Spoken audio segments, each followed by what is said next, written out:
सुबह उठकर रोज बोलने चाहिए। ये 2 शब्द गरीबी का नाश होता है।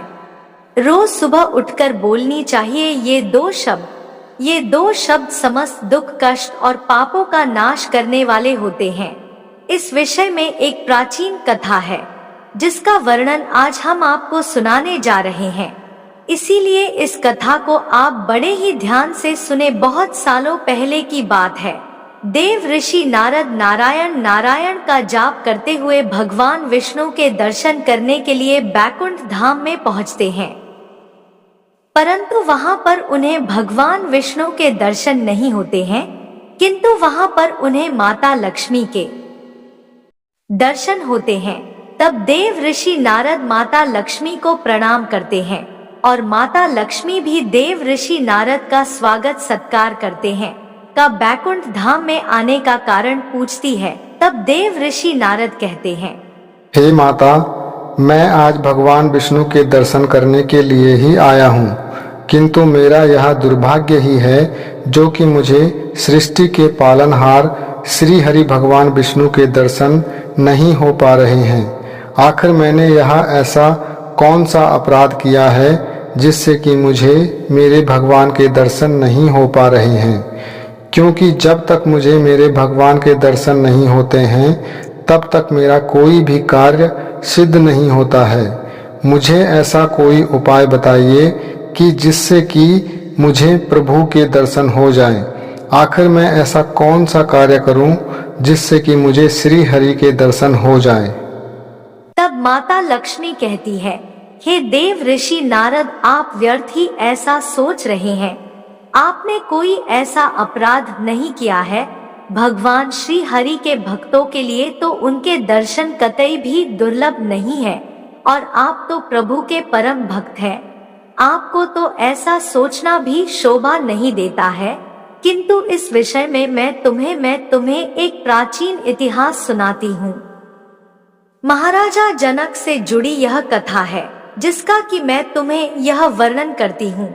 केवल एक पाप के ही कारण महाराजा जनक को नर्क के द्वार के पास जाना पड़ा था और उनके द्वारा बोले गए 2 शब्दों के कारण ही उन्हें और अन्य नरक के प्राणियों को नरक से छुटकारा भी मिल गया।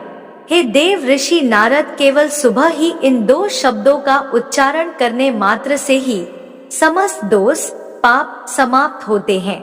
हे देव ऋषि नारद, आप इस प्राचीन कथा को ध्यान से सुनिए और इस कथा को सुनने मात्र से ही समस्त दुख और दरिद्रता दूर होती है और सकारात्मक ऊर्जा इंसान के अंदर आ जाती है। इस मंत्र का जाप करने से आपको भगवान के दर्शन हो जाएंगे। तब देव ऋषि नारद कहते हैं, हे माता, मैं इस कथा को बड़े ध्यान से सुनूंगा और इस कथा का प्रसार समस्त पृथ्वी लोक में भी करूंगा, जिससे कि मानव जाति का कल्याण हो सके और समस्त मानव जाति को प्रभु श्री हरि के दर्शन हो सकेंगे। हे माता, आप इस कथा को आरंभ कीजिए। फिर माता लक्ष्मी देव ऋषि नारद को इस कथा को सुनाना आरंभ करती है। हे देवर्षि नारद, त्रेता युग की बात है जब भगवान राम और माता सीता अपनी मनुष्य देह का त्याग करके अपने लोक में चले गए थे। उसके थोड़ी समय बाद सीता माता के पिता श्री महाराज जनक ने योग सिद्धि के द्वारा अपने देह का त्याग कर दिया और अपनी देह का त्याग करने के पश्चात उन्हें ले जाने के लिए एक दिव्या विमान वहां पर प्रकट हुआ। फिर महाराजा जनक उस दिव्या विमान में बैठकर जाने लगे। कुछ समय बाद वह विमान अति शीघ्र ही यमपुरी में प्रवेश कर गया। फिर महाराजा जनक का विमान यमपुरी के निकट से जाने लगा। उस स्थान पर अनेकों नरक है। उन नरकों में अनेक पापी जीव अपनी सजा को भुगत रहे होते हैं। जैसे ही महाराजा जनक का विमान उन नरकों के पास से गुजरने लगा तो वहां की वायु महाराज के शरीर को स्पर्श करते हुए नरक के प्राणियों को सुख प्रदान करने लगी। उस शीतल वायु से नरक के प्राणियों को नरक के भयंकर अग्नि में शीतलता प्राप्त होने लगी। जैसे जैसे महाराजा जनक का विमान उन पापी प्राणियों से दूर जाने लगा तो फिर उन प्राणियों को नरक की अग्नि से जलन होने लगी और वह सभी जोर जोर से चीख पुकार करने लगे और महाराजा जनक से प्रार्थना करने लगे, हे महात्मा, हे महाराज, कृपा करें और यहाँ से दूर न जाओ, क्योंकि जो वायु आपके शरीर को छूकर हमारी ओर आ रही है उस वायु से हमें बड़ा सुख मिल रहा है। नरक की अग्नि की दाह कम हो रही है। महाराज जनक बड़े ही दयालु थे। उन्होंने नरक के प्राणियों का करुणा भरा विलाप सुनकर उन्हें बड़ी दया आ गई और उनका हृदय करुणा से भर गया। उन नरक के प्राणियों को ऐसा कष्ट भोगता हुआ देखकर महाराज का मन विचलित होने लगा और वह इस प्रकार से सोचने लगे, यदि मेरे यहाँ पर रहने से इन प्राणियों को सुख का अनुभूत महसूस होता है और उनकी नरक की पीड़ा कम होती है तो मैं यहीं पर ही रह लेता हूँ, क्यों ना मैं अपने रहने के लिए इसी स्थान को ही चुन लूं। इतना सोचकर महाराज जनक उन प्राणियों को सुख प्रदान करने के लिए नरक के द्वारा के पास ही रुक गए। वहां की वायु महाराज के शरीर को छूकर उन प्राणियों की ओर जाने लगी और उन प्राणियों को सुख प्रदान करने लगी, जिससे कि नरक के सभी प्राणी महाराज को धन्यवाद देने लगे और कहने लगे, हे राजन, आप बड़े ही दयालु हैं और बड़े ही पुण्यवान हैं। हम सभी पापियों को सुख प्रदान करने के लिए आप स्वर्ग लोक का त्याग करके यहीं पर ही रुक गए हैं। फिर कुछ समय के बाद इस स्थान पर नरक के देवता यमराज आ जाते हैं। तब यमराज देखते हैं कि महान पुण्य आत्मा तथा दयाल महाराज जनक नरक के द्वार के पास खड़े हैं। महाराज जनक को वहां पर खड़ा देखकर यमराज को बड़ा ही आश्चर्य हुआ और वह महाराज जनक से कहने लगे, हे राजन, आप तो बड़े धर्मात्मा और बड़े पुण्य आत्मा हैं। समस्त धर्मात्माओं के आप शिरोमणि हैं। भला आप इस नरक के द्वारा के पास नरक लोक में कहां से आ गए? आपको किस दुष्ट ने यहाँ पर खड़ा किया है? आप जैसे पुण्यवान आत्माओं के लिए यह स्थान उचित नहीं है। आप तो विष्णु लोक, स्वर्ग लोक और ब्रह्मा लोक के अधिकारी हैं। यह स्थान तो केवल पापी आत्मा और दुष्ट आत्माओं के लिए है। इस स्थान पर आप जैसे पुण्य आत्मा नहीं आती है। यहाँ पर उन पापियों को लाया जाता है जो कि दूसरे मनुष्यों के साथ दुरुपयोग करते हैं, दूसरों पर कलंक लगते हैं, दूसरों का धन लूटते हैं, प्राय स्त्रियों के साथ विचरण करते हैं। जो अपने पतिव्रता धर्म परायण स्त्री को त्याग देता है, उन लोगों को यहाँ पर लाया जाता है और नरक की यातनाएं दी जाती है। जो धन के लालच में मित्र के साथ धोखा करता है, उस पापी को मेरे द्वारा इन नरकों में धकेल दिया जाता है। जो भगवान में आस्था नहीं रखते, जो नास्तिक होते हैं, धर्म कर्म नहीं करते हैं, उन्हें ही इस नरक में डाल दिया जाता है। जो भगवान विष्णु के नाम का स्मरण नहीं करता, जो समस्त नरकों से मुक्ति दिलाने वाले भगवान विष्णु हैं, उनकी पूजा कभी नहीं करता, उन मनुष्यों को ही इस नरक में डाल दिया जाता है।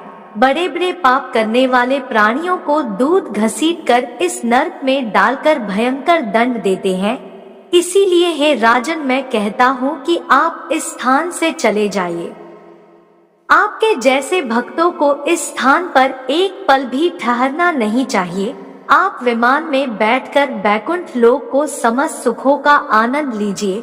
यमराज के द्वारा इतने कहने पर महाराज जनक कहते हैं, हे धर्मराज, इन प्राणियों का करुणा भरी दास्तां सुनकर मुझे इन पर बड़ी दया आ रही है।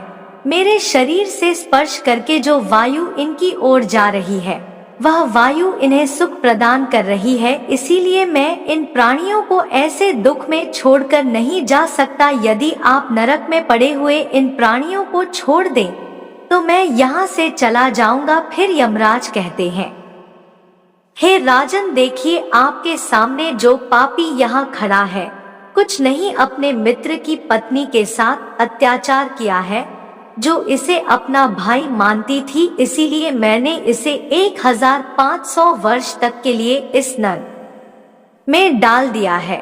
सजा पूरी होने के बाद इस सुअर की योनि में डाल दिया जाएगा। और यह जो दूसरा पापी आपके सामने खड़ा है, इसने बलपूर्वक पराई स्त्रियों को आलिंगन दिया है, इसीलिए इसे 1500 वर्षों तक नरक में डाला गया है।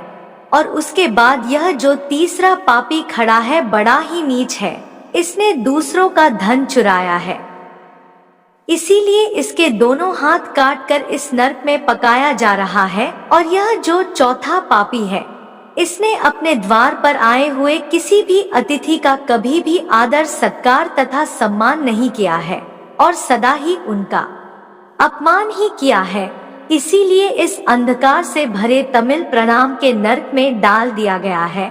और यह जो पांचवा पापी है, इसने हमेशा ही ऊंचे स्वर में दूसरों का अपमान किया है। और यह जो छठा पापी खड़ा है, इसने कान लगाकर दूसरों की निंदा सुनी है, इसीलिए इनको भी नरक में डाला गया है। और यह जो स्त्री है, इसने कभी भी अपने पति का नहीं किया और सदैव ही अपने पति का अपमान ही किया है, इसीलिए इस कारण से इसे भी नरक में कष्ट भोगने पड़ रहे हैं। और ये जो दूसरी स्त्री है, इसने वे विचार किया है, इसमें अपने गुणवान पति को छोड़कर दूसरे पुरुष के साथ भोग विलास किया है। और यह जो अन्य स्त्रियां हैं, इन्होंने भी अनेक प्रकार के कई पाप किए हैं, अपने द्वार पर आए हुए गायों को भगाया है, दूसरों को खराब तथा गलत आहार खिलाया है, कभी तुलसी की पूजा नहीं की है, इसीलिए इन्हें भी नरक में घोर कष्ट का सामना करना पड़ रहा है। इस प्रकार से यमराज ने अनेक प्रकार के पापियों की ओर इशारा करते हुए उनके पापों को महाराज के सामने रखा और फिर महाराज से कहने लगे, हे राजन, यह सभी पापी लोग अपने कर्म बंधन से बंधे हुए हैं और इनको अपने पाप कर्मों की सजा ही मिल रही है। जब उनकी सजा की अवधि पूर्ण हो जाएगी तभी मैं यहाँ से इन्हें मुक्त करूँगा और आप उनके लिए कुछ भी नहीं कर सकते हो, इसीलिए आप शीघ्रता से यहाँ से दूसरे धाम में चले जाइए। फिर महाराजा जनक कहते हैं, हे धर्मराज, मैं भगवान विष्णु का परम भक्त हूँ, मुझसे इन प्राणियों के पापों का दुख देखा नहीं जा रहा है, कृपया आप इन प्राणियों की मुक्ति के लिए कोई उपाय बताइए। तब यमराज कहने लगते हैं, हे राजन, इन पापियों ने कभी भगवान विष्णु की आराधना नहीं की है, फिर इन पापियों को नरक से कैसे छुटकारा मिल सकता है। एक बार नरक में आने के बाद यह सभी पापी जीव अपने मुख से भगवान विष्णु का नाम भी स्मरण नहीं करते हैं, किंतु यदि आपके द्वारा किए गए पुण्य इन प्राणियों को प्रदान करते हैं तो इन्हें मुक्ति मिल सकती है। केवल एक ही उपाय है जिससे कि इन प्राणियों को नरक से छुटकारा मिल सकता है। फिर महाराजा जनक कहते हैं, हे धर्मराज, आप ही बताइए कि मैं अपना कौन सा पुण्य इन्हें प्रदान करूं जिससे कि इन प्राणियों की नरक से मुक्ति हो सके। फिर यमराज कहते हैं, हे राजन, एक दिन आपने ब्रह्मा मुहूर्त में जाकर भगवान श्री राम का स्मरण किया था, उस दिन आपने राम नाम का जाप किया था, उसी का पुण्य आप इन प्राणियों को प्रदान कीजिए जिससे कि नरक से इनका उद्धार हो जाएगा। हे राजन, राम नाम की महिमा बहुत बड़ी है। जो भी मनुष्य सुबह उठकर राम नाम का जाप करता है, उसके समस्त दोष समाप्त हो जाते हैं और उन्हें सभी पापों से मुक्ति मिल जाती है।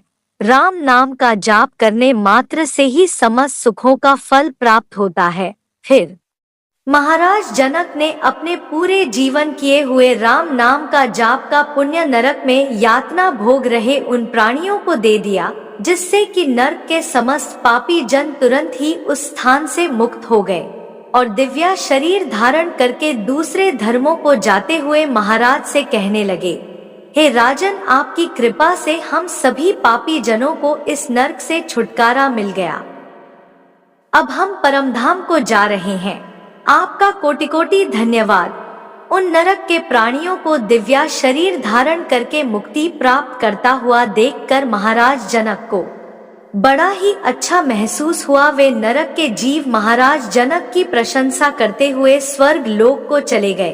उन सभी प्राणियों के जाने के बाद महाराज जनक के मन में एक शंका उत्पन्न हुई और वे यमराज से कहने लगे, हे धर्मराज, अभी अभी मेरे मन में एक शंका का आगमन हुआ है, कृपया आप मेरी इस शंका का निवारण कीजिए। तब यमराज कहते हैं, हे राजन, आपके मन में जो भी शंका हो निसंकोच होकर मुझसे पूछ सकते हो। महाराजा जनक कहते हैं, हे धर्मराज, आपने कहा था कि पाप करने वाले मनुष्य ही आपके इस नरक में आते हैं, धर्म कर्म करने वाले लोग यहाँ पर नहीं आते हैं। तो हे धर्मराज, किस पाप के कारण मेरा इस स्थान पर आगमन हुआ है? कृपया आप मुझे मेरे पाप के बारे में बताइए। आखिर मैंने ऐसा कौन सा पाप किया था जो कि मुझे इस नरक के द्वार पर आना पड़ा? फिर धर्मराज कहते हैं, हे राजन, आपका पुण्य तो बहुत बड़ा है। इस पृथ्वी लोक पर आपके सिवाय पुण्यवान कोई और नहीं है, किंतु आपके द्वारा अनजाने में ही एक पाप हो गया था।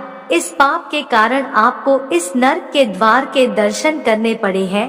एक समय की बात है, आप रथ में बैठकर एक वन के मार्ग से गुजर रहे थे और उसी जगह पर एक गाय चर रही थी और आपका रथ उस गाय के सामने चला गया, जिस कारण से कि आपके द्वारा अनजाने में ही उस गाय के चरने में रुकावट आ गई थी। इसी एकमात्र पाप के कारण आपको नरक के द्वार के दर्शन करने पड़े। किसी भी मनुष्य को गाय को कभी भी सताना नहीं चाहिए और गायों को कष्ट देने वालों को भयंकर नरक में डाल दिया जाता है। किंतु आप बड़े पुण्यवान हैं, आपने अनेक गायों की सेवा की है। आपके द्वारा अनजाने में यहाँ पाप हुआ था, इसीलिए ही आपका नरक के द्वार पर आगमन हुआ है। किंतु हे राजन, इस समय आपको उस पाप से छुटकारा मिल गया है, इसीलिए आप अपने विमान पर बैठकर शीघ्र ही बैकुंठ धाम की ओर प्रस्थान करें। फिर महाराजा जनक यमराज को प्रणाम करके अपने दिव्या विमान पर बैठकर बैकुंठ धाम को जाने लगे। माता लक्ष्मी कहती है, हे नारद, इस प्रकार से महाराजा जनक के द्वारा प्रातः काल में राम नाम का जाप करके जो पुण्य अर्जित हुआ था, उसी पुण्य के कारण नरक के प्राणियों को छुटकारा मिल गया था। इसलिए मनुष्य को नित्य सुबह उठकर ये 2 शब्द बोलने चाहिए। जो मनुष्य सुबह राम नाम का जाप करता है, उसके समस्त दोष पाप नष्ट हो जाते हैं, उसकी कभी दुर्गति नहीं होती है और मनुष्य को कभी भी गाय को कष्ट नहीं देना चाहिए। जो उन्हें कष्ट देता है, जो उनका भोजन चुराता है, गायों को पानी पीने के लिए बनाई हुई बावली को तोड़ता है, भूखी गायों को अन्न नहीं देता है, गायों का आरक्षण नहीं करता है, गायों को भोजन नहीं खिलाता है, उसे नरक में ही धकेल दिया जाता है। फिर देव ऋषि नारद कहते हैं, हे माता, आपका धन्यवाद जो कि आपने राम नाम की महिमा का गुणगान किया है, इससे मैं अत्यंत संतुष्ट हो गया हूँ। दोस्तों, यह 2 शब्द बोलने से मनुष्य के समस्त कष्ट, पाप, गरीबी, नकारात्मकता और दरिद्रता का नाश होता है। उम्मीद करते हैं कि वीडियो आपको पसंद आई होगी। दोस्तों, वीडियो अच्छी लगी हो तो वीडियो को लाइक और चैनल को सब्सक्राइब जरूर कर लें और कमेंट में जय श्री हरि विष्णु जरूर लिखें। और वीडियो के अंत तक बने रहने के लिए आप सभी प्यारे दोस्तों का तहे दिल से धन्यवाद। मिलते हैं अगली वीडियो में।